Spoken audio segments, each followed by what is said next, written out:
Hello, this is David Wales, and this is my sprint report for sprint number 2 for game 377. So, this week I believe I accomplished everything that was needed, and I think I'm happy with where I got with my extra little system. So, first I'll show off.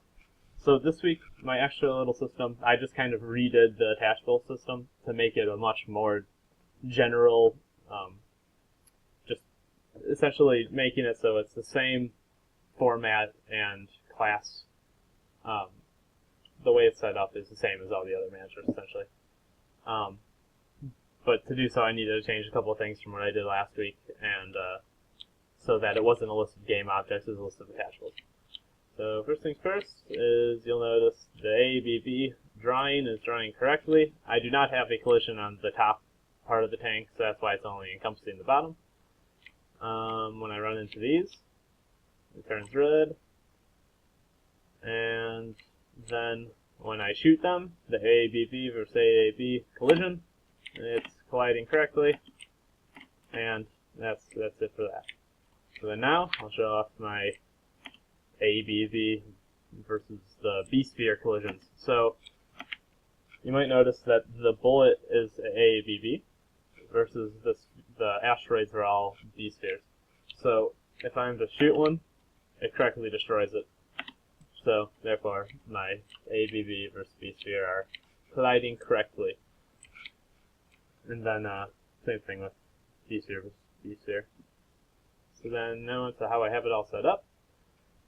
So my collision system is essentially the same thing as last week.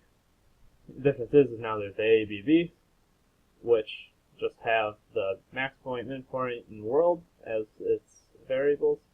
And then I have the debug draw function, which just draws the box. Same thing on B-sphere, you'll see I have the debug draw, that's what draws a sphere. And then I have the update data, because it is a pure virtual. I have the 3 test collision functions because they're also pure virtual, which therefore implements the visitor pattern as well as the double dispatch. So that's what allows it to work correctly. And then I'll show you a little more about these. So AABB, in the update data, I just have in my tools class, I have all these functions. I had already graded before for the 2 radians. I thought that was a lot easier to do rotations. And then now I just added the min, or max min, and then the clamp. And then also in my AABBs, I have the test collision with the other AABBs and the test collision with B-spheres, as well as with AABBs versus collision volumes, which just does the visitor pattern there.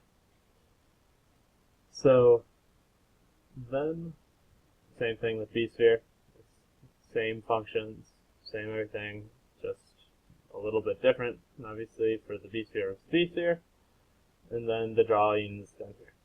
Now last week I didn't show where I did the update data, so this week I'll show it.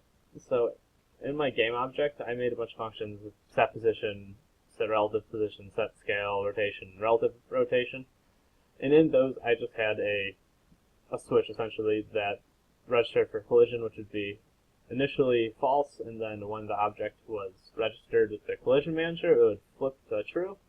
So then if this game object is registered for collision, then it updates the data when I call these functions. So it is only updating if my object is moving in some way. So as far as my attachable system is concerned, this is how I have that set up. I have, just in the scene, I have same thing as all the other managers, just have a pointer to the attachable manager and an accessor.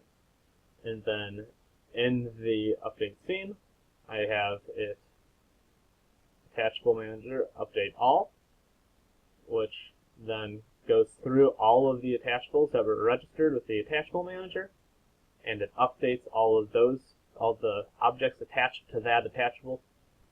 And all that does is it uses the accessors, the pure virtual accessors that are then instantiated in the game object, since all these are game objects, and it modifies the attached objects, scale, rotation, translation, matrices / vector, as well as world. And then it saves these as the previous ones, so that next time it comes around it can change it up. So then, just for register, I have the shortcut here, so that in, for instance, my tank class, my tank bottom, to be specific, it is attachable register is on there, and in there it is just calling this function. So then here it's nothing else is being really called with the attachables. All it's doing here is the register. And then while I'm here, I also did shorten up the calling to change the strategy for collision.